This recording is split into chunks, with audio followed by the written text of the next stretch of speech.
Well, we are halfway done with the series. Episode 3 is in the books and only 3 more to go. So what do you think so far of The Falcon and the Winter Soldier? Sound off in the comments and let me know.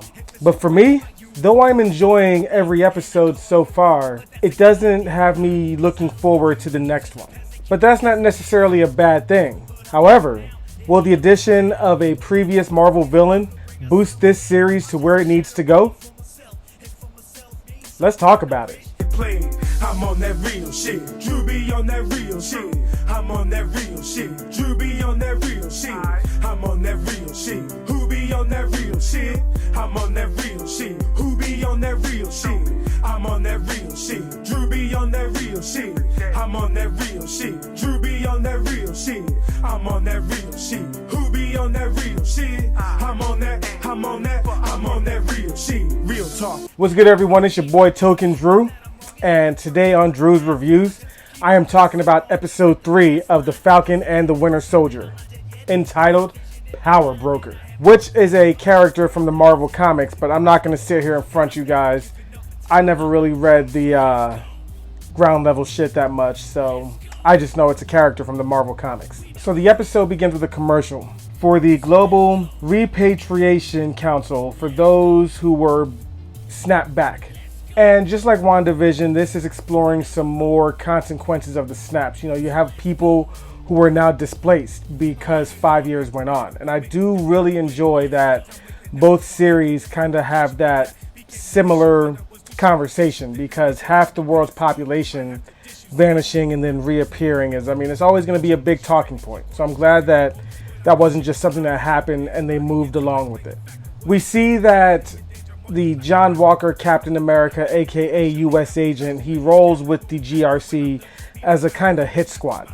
And we're seeing his darker colors in this opening segment because he is desperate to find the Flag Smashers and he doesn't care how he gets it. He's not quite murderous yet, but he is intense. We move on to Sam and Bucky having a discussion about breaking Zemo out. And I really enjoy this because it's one of those things where Bucky is describing the plan and we're seeing the plan in motion.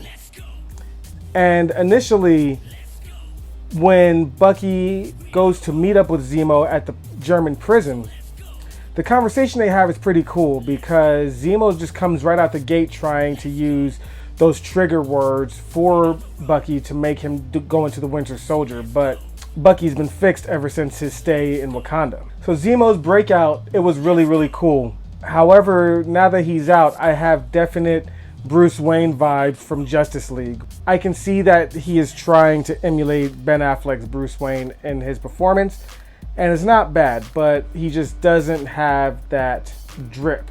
You know what I'm saying? I do like how Zemo subtly roasts Americans, such as when they decide they need to go to this area, Madripoor, and they need to dress a certain way. And Sam has to dress up in what he describes as a pimp, when in reality he's dressed up as a forward fashion black man. And Zemo makes a comment about that, saying only an American would think that a forward fashion dressed black man is actually a pimp. It seems like each episode has these cool little one-liner bits that make you want to pay attention to what's going on. Very, very cleverly written. And I do like how they continually reference the past movies, such as in Sam and Bucky's argument about breaking out Zemo, he talks about the events of Civil War and about how the Wakandans want Zemo dead. So anyway, we're going to Madripoor, and it definitely has a whole Hong Kong aesthetic, especially after seeing Godzilla vs. Kong 4 times by the time I seen this episode. So, you know, seeing that beautiful neon skyline makes me think that we're going to see these monsters kicking ass. Inside the bar, Sam has to take a specific shot that Smiling Tiger apparently likes, and it's a shot where the bartender cuts out some kind of an organ, maybe the venom sac or some shit, out of a snake, puts it in a liquor glass, and you got to shoot it. And I got to give Sam his props that he did that without flinching. So that was really cool. You know, you got to stick to that character. It was also cool seeing Bucky act like the Winter Soldier to stay in this whole character. So, you know, this whole sequence at the bar was cool. However, I'm not going to lie, the action sequences in this episode don't feel as dope as they were in the past two. So, if this is going to be a long-ass movie, if that's the feel they're going for, then this is definitely the slow part in the middle. However, while Bucky was kicking ass as Winter Soldier, the camera does show a few people recording on his cell phone. Remember, in episode 1, he talks about the 3 rules he has, and rule number 2 was to not hurt anybody. So people recording this, I'm wondering if there's going to be some type of consequence later on in this series or later on in general. Because even though Bucky's not officially an Avenger, you know, he's still relatively on parole. So that's going to cause some issues.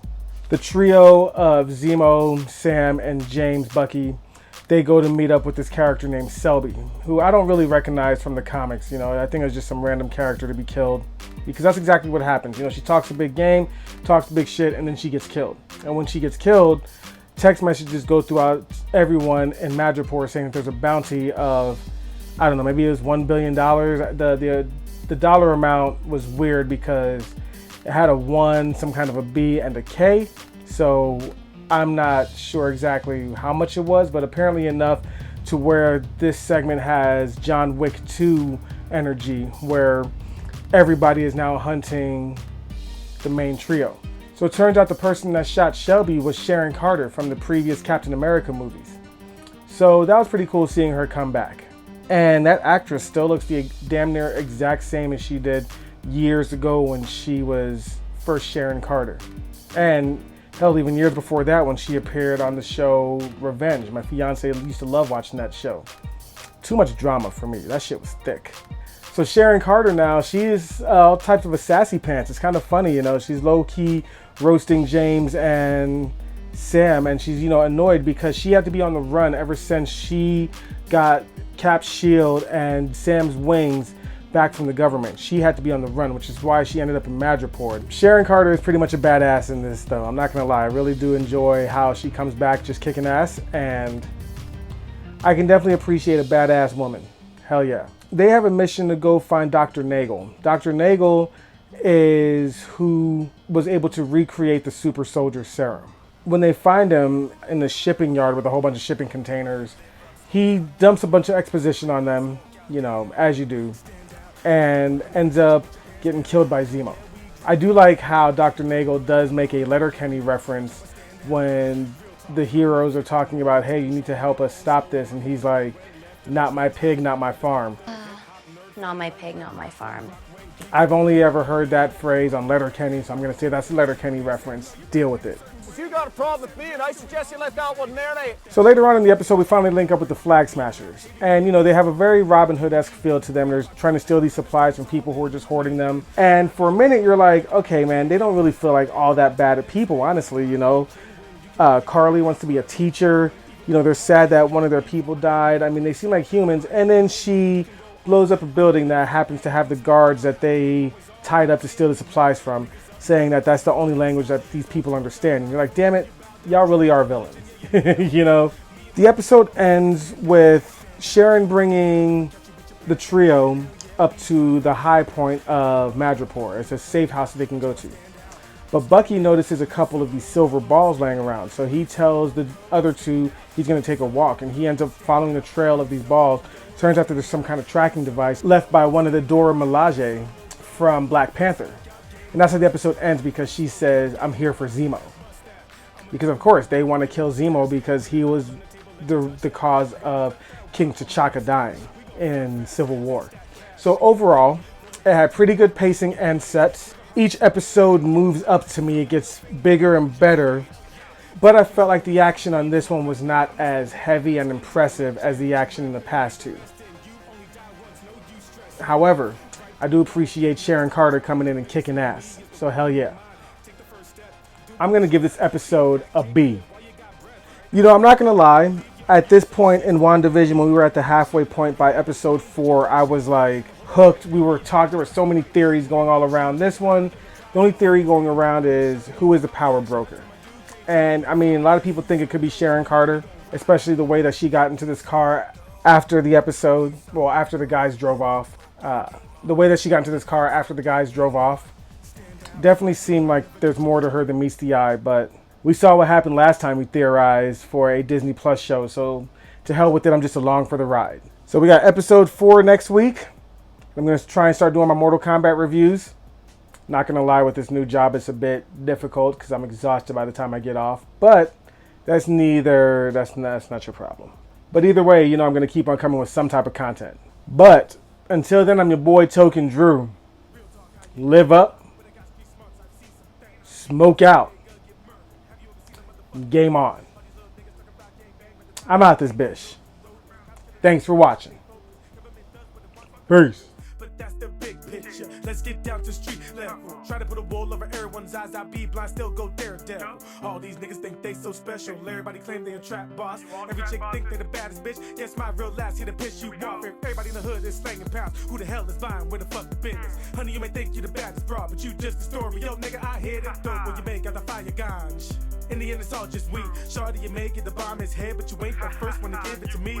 I ain't a drug dealer, but I still got the water cash. Not trying to brag, just stating the fact. Spend what I want, and I make it all back in a matter of days. I still get paid. Bitch, don't like my game, I still get laid. And I don't give a damn if you like my shade. I'm DJ Shades, I still get played. I'm on that real shit. Drew be on that real shit. I'm on that real shit. Drew be on that real shit. I'm on that real shit. Who be on that real shit? I'm on that real shit. Who be on that real shit? I'm on that real shit. Drew be on that real shit.